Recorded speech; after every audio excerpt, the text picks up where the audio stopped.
25वां अध्याय। भाई अनंत एवं बहन नलिनी। अनंत अब अधिक दिन जीवित नहीं रह सकता। इस जन्म के लिए उसके कर्मों का भोग पूरा हो चुका है। एक दिन प्रातःकाल जब मैं गहन ध्यान में बैठा हुआ था तो मेरी अंतर चेतना में ये निष्ठुर शब्द उभर आए।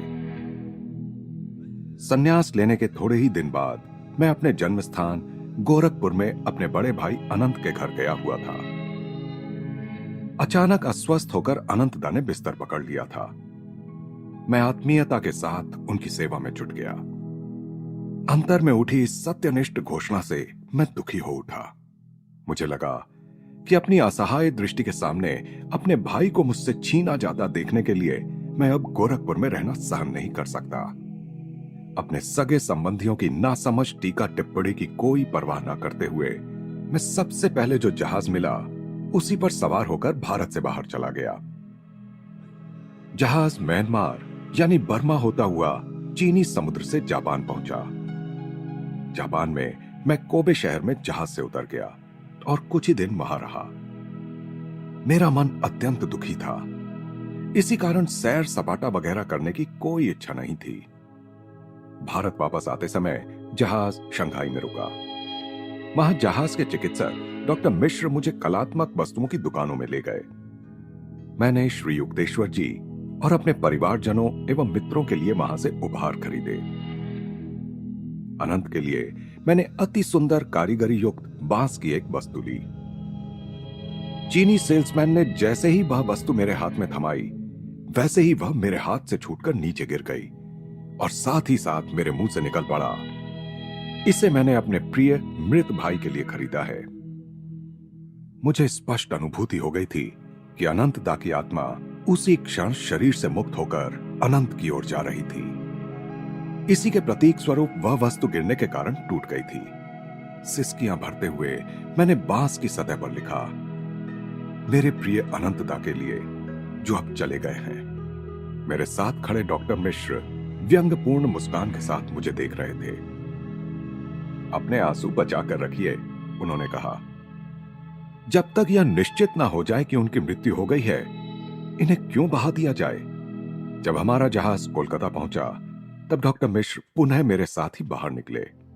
बंदरगाह पर मेरा सबसे छोटा भाई विष्णु मुझे लेने के लिए आया हुआ था। मुझे पता है कि अनंतदा अब नहीं रहे। विष्णु को कुछ कहने का समय मिल पाने के पहले ही मैं बोल पड़ा। मुझे और इन डॉक्टर साहब को केवल इतना बता दो कि अनंतदा की मृत्यु कब हुई। विष्णु ने दिन बता दिया। यह वही दिन था जब मैंने शंघाई में उपहार खरीदे थे। अच्छा देखिए, डॉक्टर मिश्र हठात बोल पड़े, इसके बारे में किसी को कानो कान खबर मत होने दीजिए, अन्यथा प्रोफेसर लोग मानसिक दूर संपर्क यानी टेलीपैथी का एक और साल का कोर्स चिकित्सा विज्ञान के पाठ्यक्रम में जोड़ देंगे, जो पहले ही बहुत लंबा है। मैंने जैसे ही अपने घर में प्रवेश किया, पिताजी कसकर मेरे गले लग गए। तुम आ गए, उन्होंने कातर स्वर में कहा। दो बड़े बड़े अश्रु उनकी आंखों से टपक पड़े। साधारणतया मनोभावों को प्रकट न करने का उनका स्वभाव था और उनमें प्रेम के ऐसे बाह्य लक्षण मैंने कभी देखे नहीं थे। ऊपर ऊपर से तो वे एक गंभीर पिता थे, पर उनके भीतर एक माता का पिघल जाने वाला हृदय था। परिवार के सभी मामलों में वे माता पिता की यह द्विमुखी भूमिका निभाते थे। अनंत के निधन के थोड़े ही दिन बाद मेरी छोटी बहन नलिनी दैवी शक्ति के हस्तक्षेप से मृत्यु के मुख से लौट आई। इस कहानी को बताने से पहले मैं उस घटना के पहले के हमारे जीवन के स्वरूप का कुछ उल्लेख करना चाहूंगा। बचपन में नलिनी और मेरे बीच के संबंध बहुत मधुर नहीं थे। मैं बहुत दुबला पतला था, वह मुझसे भी अधिक दुबली पतली थी। किसी अज्ञात कारण से, जिसका पता लगाने में मनोवैज्ञानिकों को कोई कठिनाई नहीं होगी, मैं अपनी बहन की दुबली पतली काया को लक्ष्य कर उसे प्रायः चिढ़ाया करता था। वह भी बाल्यावस्था के अनुरूप कठोर स्पष्टवादिता के साथ मुंह तोड़ जवाब देती थी। कभी कभी तो मां को हस्तक्षेप करना पड़ता था और बड़ा होने के नाते मुझे ही हल्का सा चाटा लगाकर वे उतने समय के लिए हमारे बचकाने झगड़े का अंत कर देती। स्कूल की पढ़ाई खत्म हो जाने के बाद नलिनी की सगाई कोलकाता के ही एक अच्छे स्वभाव के युवा चिकित्सक डॉक्टर पंचानन बोस के साथ हो गई। यथा समय पूर्ण रीति रिवाज के साथ विवाह संपन्न हो गया। विवाह के दिन रात को हमारे कोलकाता के घर की बैठक में बैठकर हंसी मजाक करते अपने अनेकानेक रिश्तेदारों के बीच मैं भी जाकर बैठ गया। दूल्हे राजा सुनहरी जरी के काम किए एक विशालकाय तकिए की टेक लगाए बैठे थे। उनके एक ओर नलिनी बैठी थी। अफसोस, जामुनी रंग की भारी रेशमी साड़ी भी उसकी कृशता को छिपा नहीं पा रही थी। मैं अपने नए बहनोई के तकिए के पीछे जाकर बैठा और उनकी ओर देखकर मैत्रीपूर्ण भाव के साथ मुस्कुराने लगा। उन्होंने विवाह के पूर्व नलिनी को कभी देखा नहीं था। विवाह के दिन ही उन्हें पता चल सका कि विवाह की लॉटरी में उन्हें क्या मिल रहा था। मेरी सहानुभूति को भांपकर डॉक्टर बोस ने संकोच पूर्वक नलिनी की ओर इशारा करके मेरे कान में कहा, यह क्या है? मैंने कहा, क्यों डॉक्टर, यह आपकी जांच परीक्षण के लिए कंकाल है। जैसे जैसे समय बीतता गया, डॉक्टर बोस हमारे परिवार के प्रिय पात्र बनते गए। जब भी हमारे घर में कोई बीमार होता तो उन्हें ही बुलाया जाता। वे और मैं घनिष्ठ मित्र बन गए। प्रायः हम लोग आपस में खूब हंसी मजाक करते और इस हंसी मजाक का विषय अधिकतर नलिनी ही हुआ करती। एक दिन मेरे बहनोई ने मुझसे कहा, यह चिकित्सा विज्ञान के लिए एक आश्चर्य है। मैंने आपकी इस अस्थि पंजर बहन पर सब कुछ आजमा कर देख लिया। कॉड लिवर ऑयल, मक्खन, मॉल्ट, शहद, मछली, मांस, अंडे, पौष्टिक दवाइयां, फिर भी एक शतांश इंच जितना भी मांस इसके शरीर पर नहीं आया।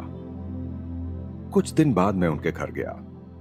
वहां मेरा काम कुछ मिनटों में ही खत्म हो गया और मैं यह सोचकर जाने लगा कि नलिनी को मेरे वहां आने का पता नहीं चला होगा।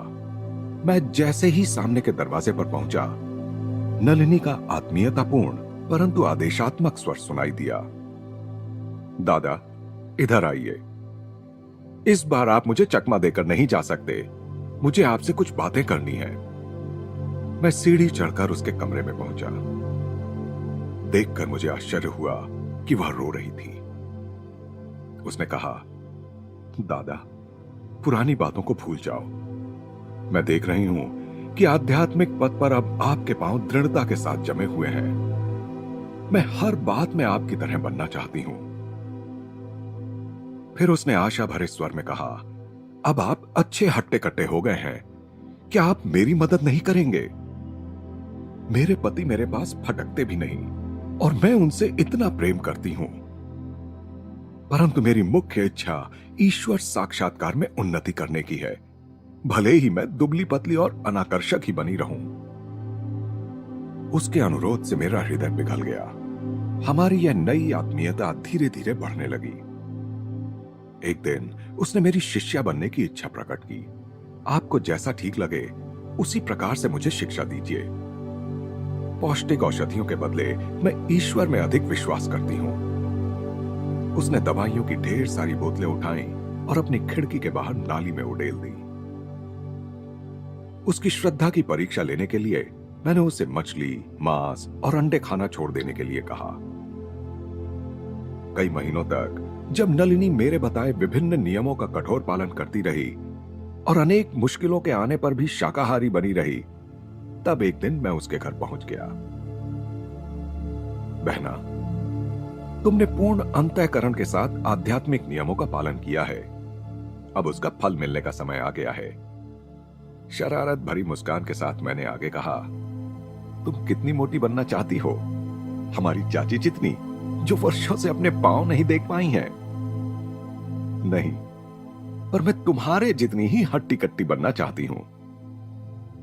मैंने गंभीर होकर कहा, ईश्वर की कृपा से मैं जैसे हमेशा सत्य ही बोलता आया हूं, वैसे ही मैं अब भी सत्य ही बोल रहा हूं।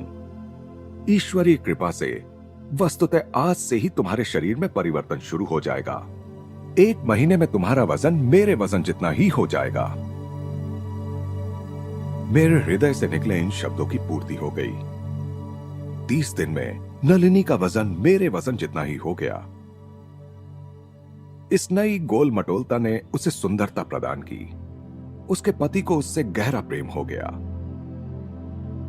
दुर्दैवजनक रूप से शुरू हुआ उनका वैवाहिक जीवन आदर्शजनक रूप से सुखी हो गया।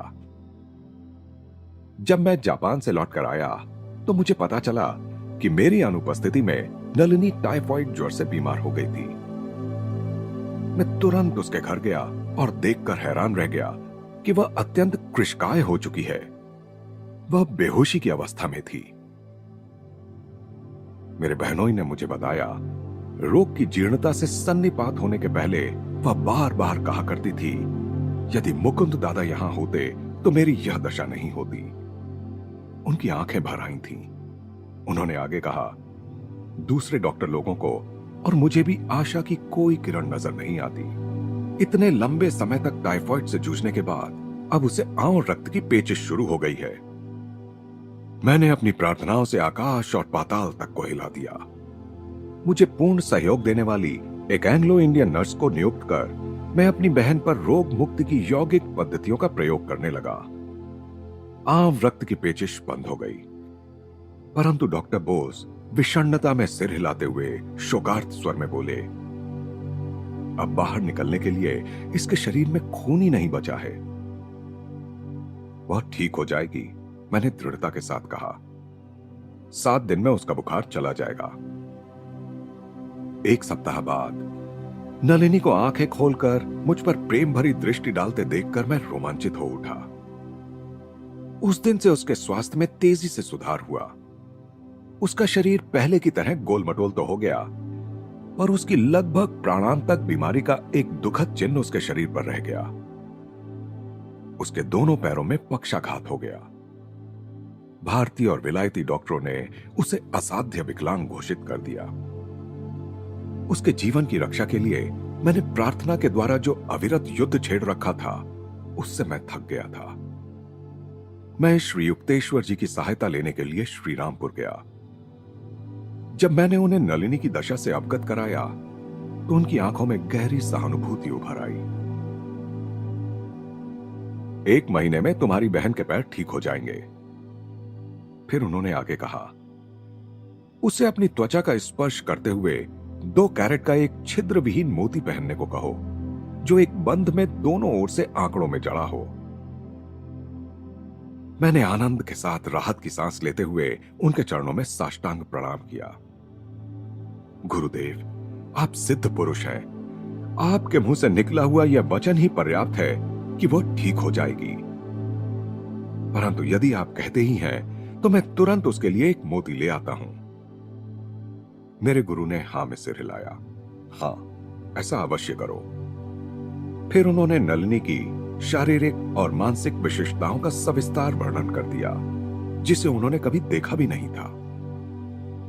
मैंने पूछा, गुरुदेव, क्या यह ज्योतिषीय विश्लेषण है? आपको तो उसका जन्मकाल या जन्मदिन भी मालूम नहीं है। श्री युक्तेश्वर जी मुस्कुराए। एक गहनतर ज्योतिष भी है जो पंचांगों और घड़ियों के प्रमाणों पर निर्भर नहीं करता। प्रत्येक मनुष्य विधाता या विराट पुरुष का एक हिस्सा है। उसका जैसे स्थूल शरीर होता है, वैसे ही एक सूक्ष्म शरीर भी होता है। मानवीय नेत्र केवल स्थूल शरीर को देखते हैं, परंतु अंतर्चक्षु अधिक गहराई में जाकर उस विश्व रूप तक को भी देख सकता है जिसका प्रत्येक मनुष्य एक अविभाज्य और स्वतंत्र अंग है। मैंने कोलकाता लौटकर नलिनी के लिए एक मोती खरीदा। 1 महीने बाद उसके पंगु हुए पैर पूर्णतः ठीक हो गए। नलिनी ने गुरुदेव से अपनी हार्दिक कृतज्ञता व्यक्त करने के लिए मुझसे कहा। श्री युक्तेश्वर जी ने उसके संदेश को चुपचाप सुन लिया, परंतु जब मैं उनसे विदा ले रहा था तब उन्होंने एक अर्थगर्भित बात कही। तुम्हारी बहन को अनेक डॉक्टरों ने बताया हुआ है कि वह कभी मां नहीं बन सकती। उसे विश्वास दिला दो कि कुछ ही वर्षों में वह 2 पुत्रियों को जन्म देगी। कुछ वर्षों बाद नलिनी की खुशी का ठिकाना ना रहा जब उसने एक पुत्री को जन्म दिया और उसके कुछ वर्ष बाद दूसरी को।